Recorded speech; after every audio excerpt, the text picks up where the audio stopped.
Hello friends, मैं doctor Tanvi Singh अपने channel eternal एडोसेंस classes पर आप सभी का स्वागत करती हूँ। आज मैं आप सभी के लिए पर्यावरण एवं पारिस्थितिकी के पॉइंट्स को लेकर आई हूँ। ये आपके जूनियर एडिट का एग्ज़ाम जो अभी होने वाला है उसके लिए, पीसीएस के लिए, आरओ के लिए, नेट के लिए बहुत सारे ऐसे कोर्स हैं जिसमें पर्यावरण एवं पारिस्थितिकी से प्रश्न पूछा जाता है। उन सभी एग्ज़ाम के लिए ये बहुत ही महत्वपूर्ण है। ये एनसीईआरटी का सार संग्रह है, यानी एनसीईआरटी का निचोड़ है। अधिकतर प्रश्न जो है एनसीईआरटी की किताबों से ही बनाए जाते हैं, तो ये वीडियो आप सभी के लिए बहुत ही लाभकारी सिद्ध होगा। तो हमारे चैनल के साथ बने रहिए। हमारे चैनल को ज़्यादा से ज़्यादा लाइक करिए, शेयर करिए, सब्सक्राइब करिए, ज़्यादा से ज़्यादा अपने मित्रों से इसको शेयर करिए। तो चलिए आज की क्लास हम स्टार्ट करते हैं पर्यावरण एवं पारिस्थितिकी से। तो पर्यावरण एवं पारिस्थितिकी से पहला पॉइंट है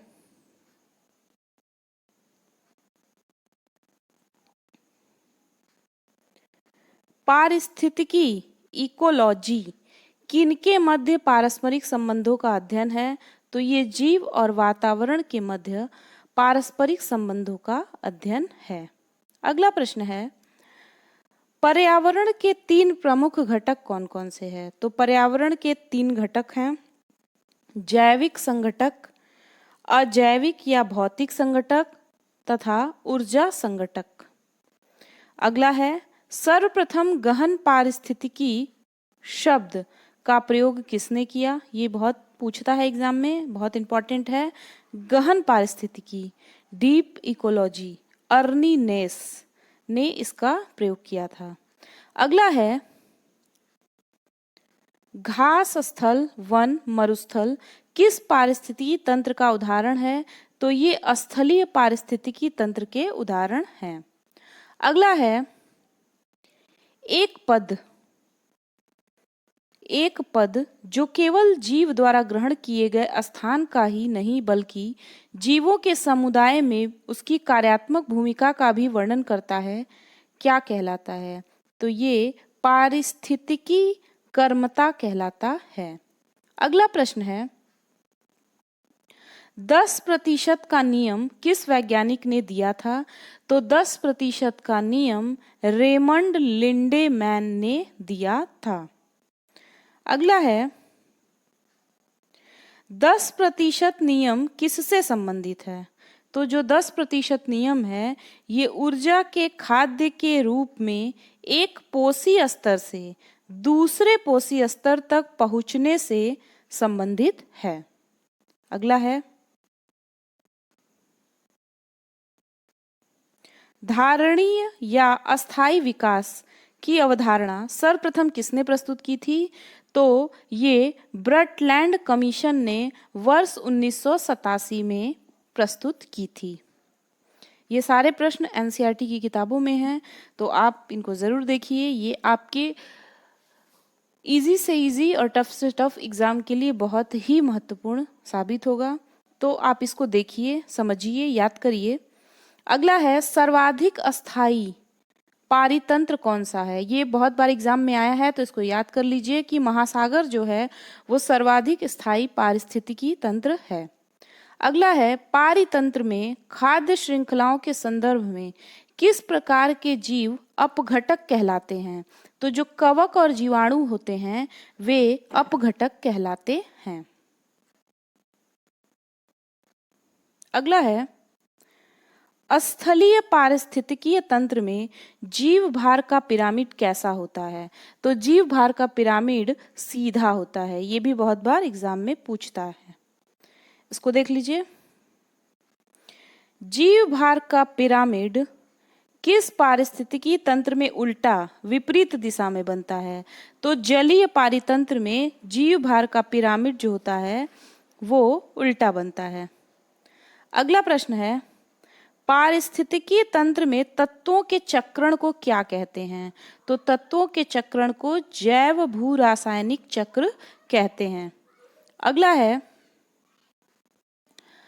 समुद्री वातावरण में कौन से जीव मुख्य प्राथमिक उत्पादक होते हैं?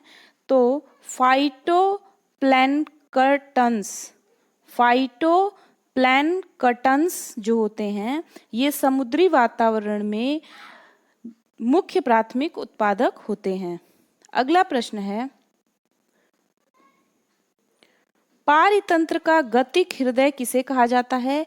तो पारितंत्र का गतिक हृदय ऊर्जा प्रवाह व खनिज चक्र को कहा जाता है। अगला है, किस क्षेत्र के सभी जीवधारी वातावरण में उपस्थित अजैव घटक संयुक्त रूप से किसका निर्माण करते हैं? तो ये पारितंत्र का निर्माण करते हैं। किसी क्षेत्र के सभी जीवधारी तथा वातावरण में उपस्थित अजैव घटक संयुक्त रूप से किसका निर्माण करते हैं? तो ये पारितंत्र का निर्माण करते हैं। अगला प्रश्न है,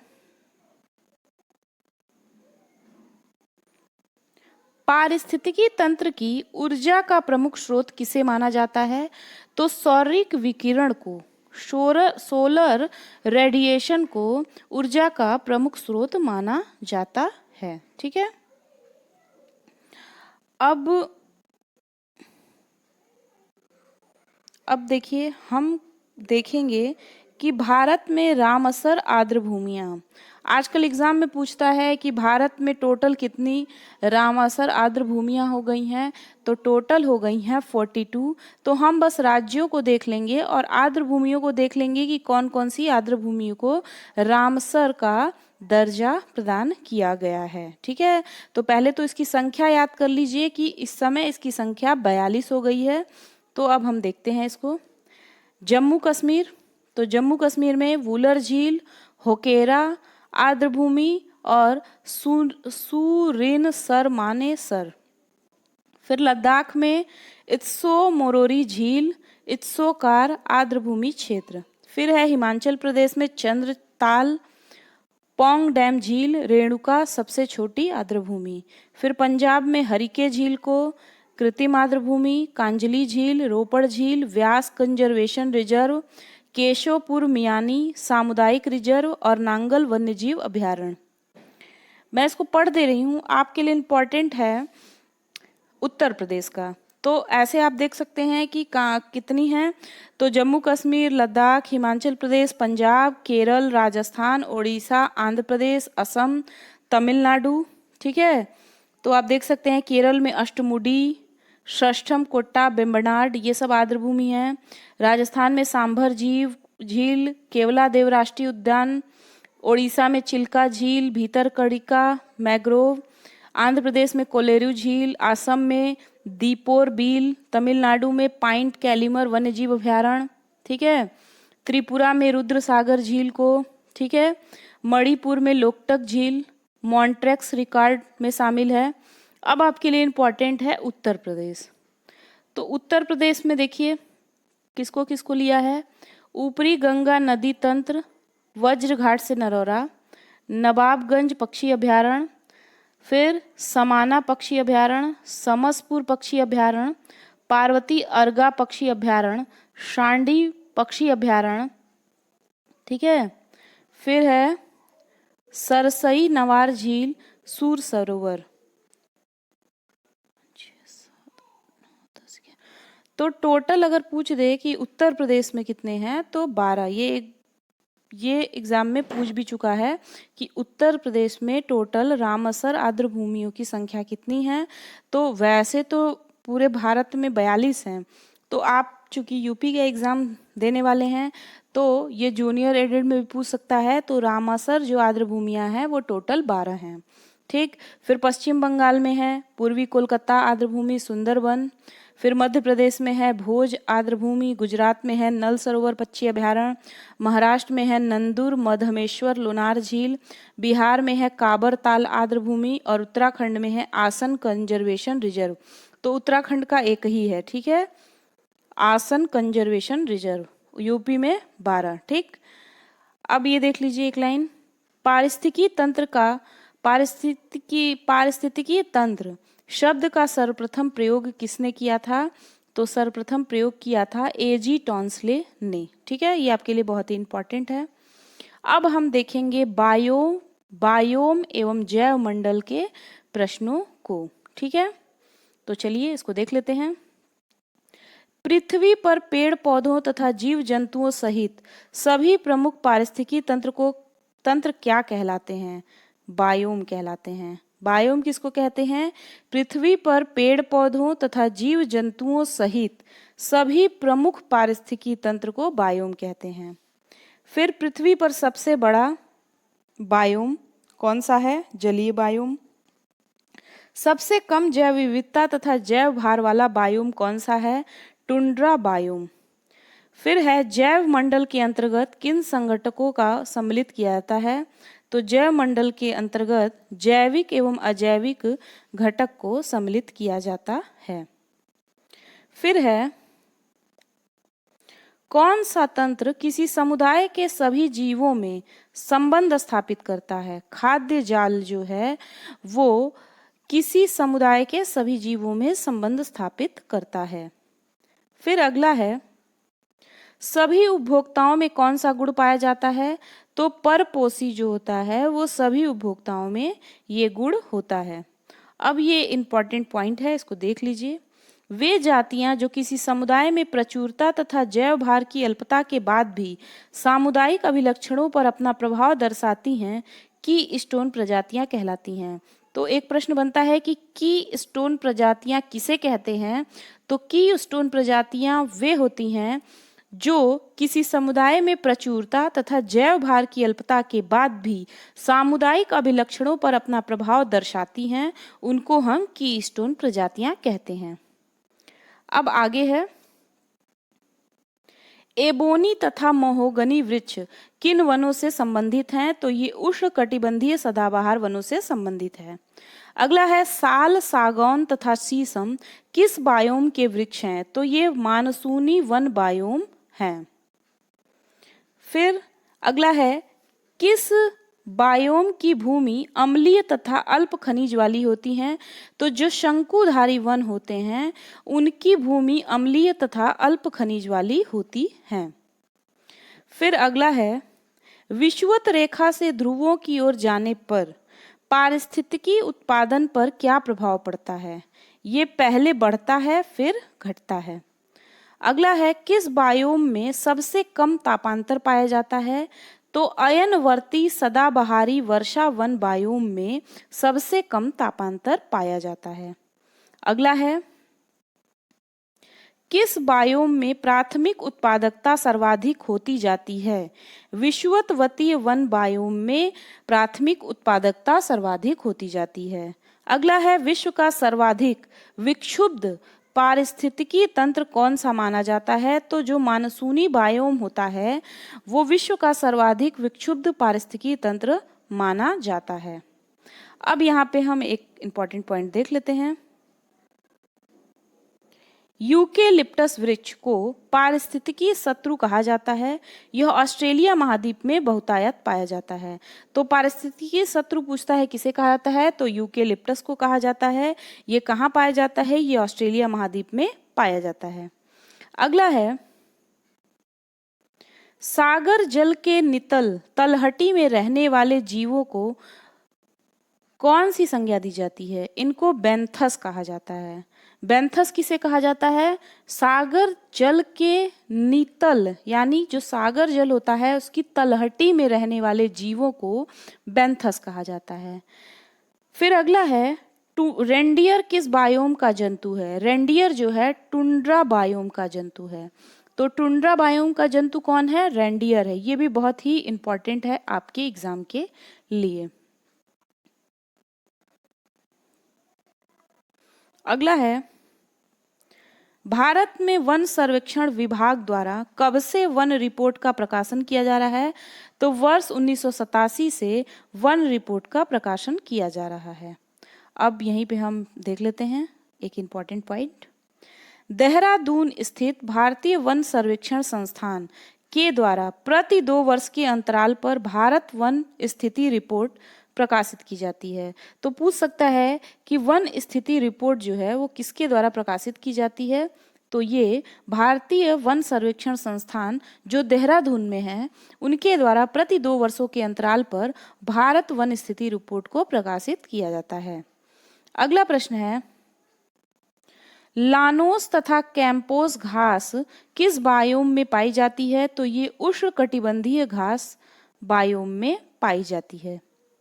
अगला है, कौन सी प्रजाति एक बड़े निवास स्थान पर रहती है तथा सामान्यतः प्रवासी होती है?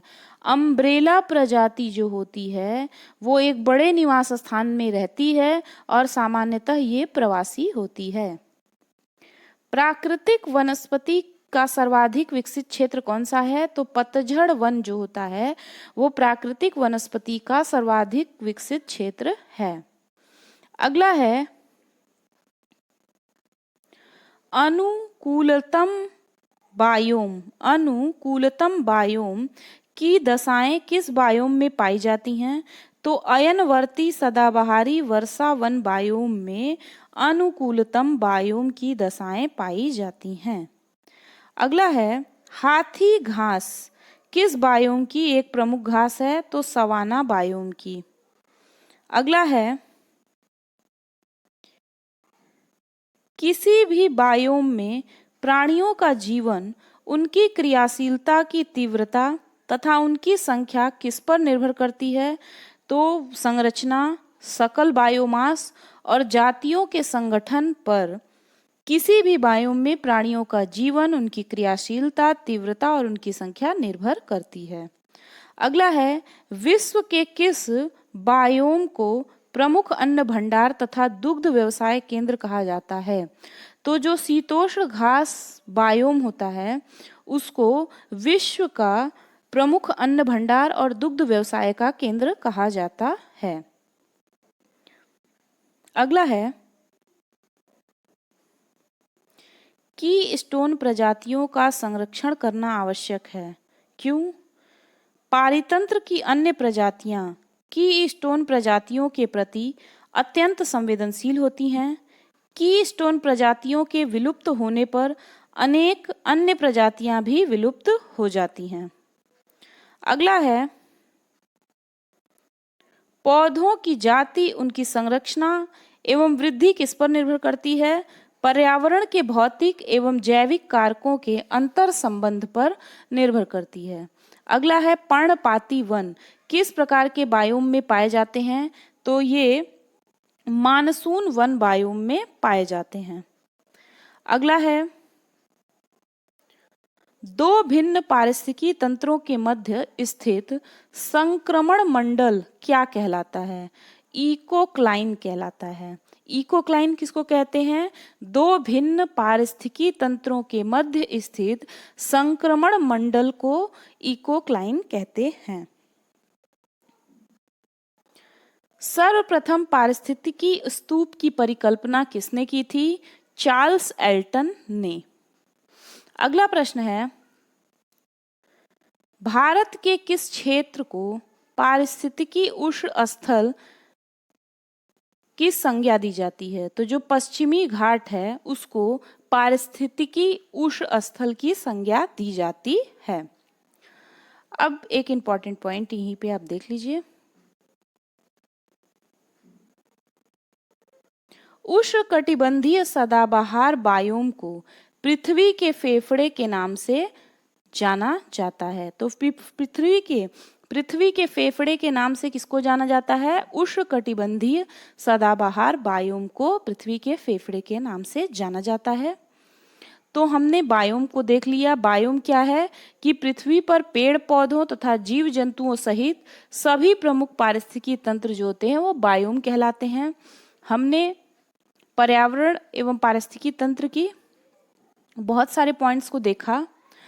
ये इस पर्यावरण एवं पारिस्थितिकी तंत्र का पहला वीडियो है। इसके अलग अलग पार्ट आते रहेंगे और मैं इसको एग्जाम के पहले कवर करा दूंगी, क्योंकि ये आपके जूनियर के एग्जाम के लिए और भी जितने आगामी परीक्षा हैं, तो पर्यावरण का एक टॉपिक ही है, आपके लिए इम्पॉर्टेंट है सभी एग्जाम के लिए। तो हमारे चैनल के साथ बने रहिए, इसको लाइक करिए, शेयर करिए, सब्सक्राइब करिए। जो ना समझ में आए उसको कमेंट बॉक्स में लिखिए। तो आज के लिए इतना ही। मिलते हैं अगली क्लास में। तब तक के लिए धन्यवाद।